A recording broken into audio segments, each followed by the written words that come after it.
Bonjour, je suis Jérôme Roger, je suis le directeur général de l'UPFI. L'UPFI,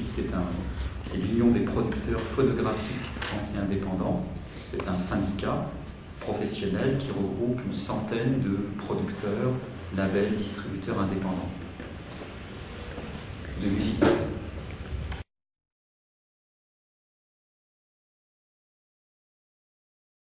Il est évident que le téléchargement illégal est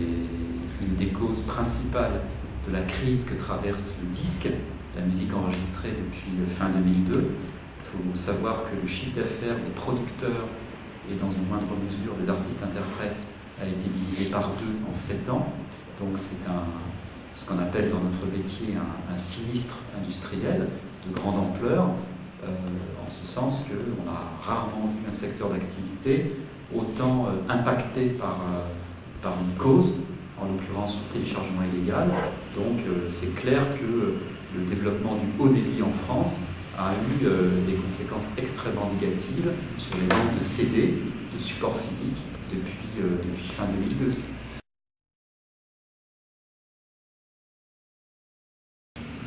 Ce que j'en pense personnellement, c'est que c'est quelque chose de mauvais, en ce sens que, bien sûr, la technologie est tellement simple, les outils sont là pour permettre à n'importe quel abonné à Internet de télécharger avec une très grande facilité des fichiers musicaux, maintenant des films, grâce au haut débit. Et donc, évidemment, pourquoi s'en priver à partir du moment où la technologie est là? Donc,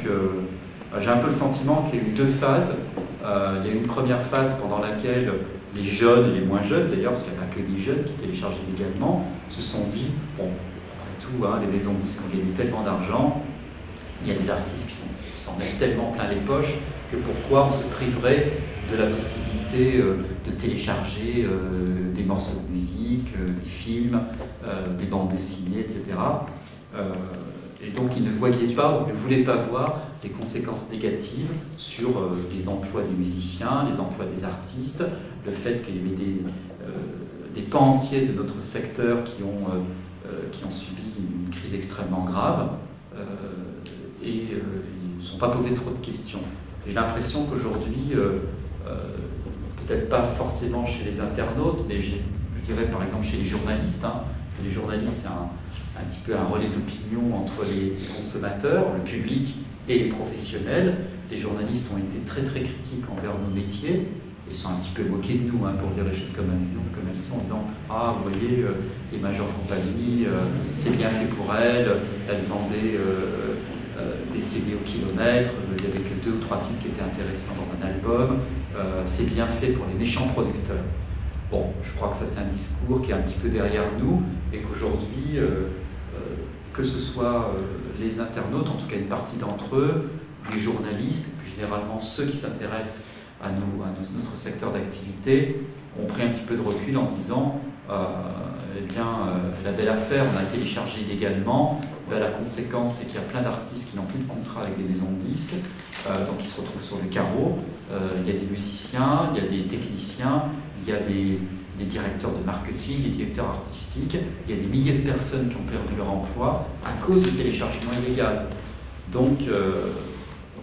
il y a un certain nombre de personnes qui se posent quand même quelques questions, parce qu'ils se demandent si, c'est pas la majorité, mais c'est un certain nombre de personnes, prennent un petit peu de recul et se disent peut-être que ce qu'on a fait, c'est pas bien, parce qu'on a causé un tort assez grave à un secteur d'activité qui sert la création musicale, après tout.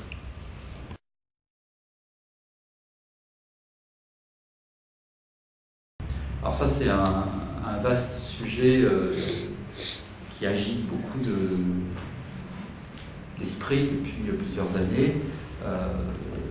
Beaucoup de personnes se sont dit les producteurs sont des intermédiaires qui sont devenus inutiles avec Internet, parce que les artistes arrivent à mettre leur morceau de musique sur MySpace, arrivent à poster leur vidéo de musique sur YouTube, etc., etc. Donc ils arrivent à se distribuer eux-mêmes. C'est complètement faux, ça ne correspond pas à la réalité. Je peux vous dire le nombre d'artistes qui continuent d'envoyer des cassettes, des démos aux maisons, ce qu'on appelle les maisons de disques, majors ou indépendants, et de plus en plus d'ailleurs à des gros producteurs indépendants, qui prennent le relais des majors, qui se sont en partie désengagés de la production musicale française, je peux vous dire que la plupart des artistes ils continuent d'envoyer leurs créations, leurs interprétations à une maison de disques, parce que se distribuer soi-même sur Internet, ça n'a aucun sens, parce que c'est un peu l'histoire de la bouteille à la mer. Vous pouvez toujours, effectivement, c'est facile de créer une page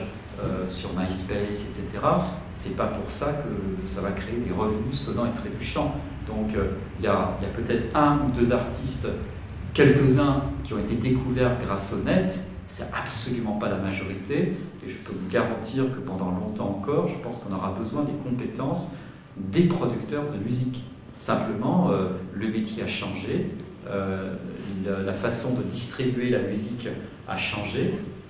mais par contre, ce qui ne changera pas, ce qui n'a aucune raison de changer, c'est ce que j'appelle le processus artistique, c'est-à-dire la découverte d'un artiste, le coup de cœur d'un producteur pour un artiste qu'il a envie de révéler au grand public, par la scène, par le disque, par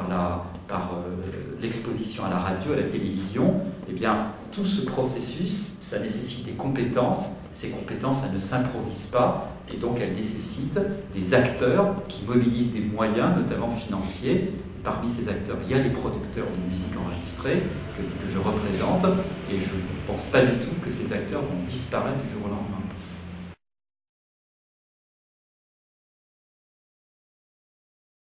Oui, j'en ai la conviction à partir du moment où elle démarre réellement, ce qui n'est pas encore le cas, c'est-à-dire que ce qu'on appelle la riposte graduée, vous savez, le processus qui consiste dans un premier temps à envoyer des messages de recommandation à des internautes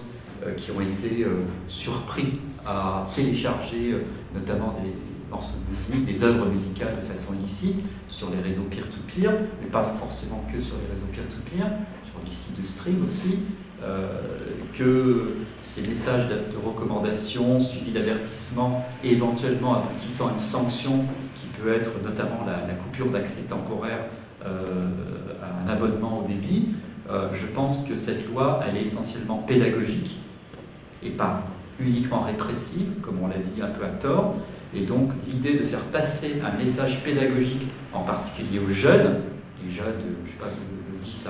à 25 ans, à cette catégorie de population, c'est-à-dire les préadolescents, les adolescents et les jeunes adultes qui sont les plus concernés, de leur dire il faut que vous vous rendiez compte que chaque fois que vous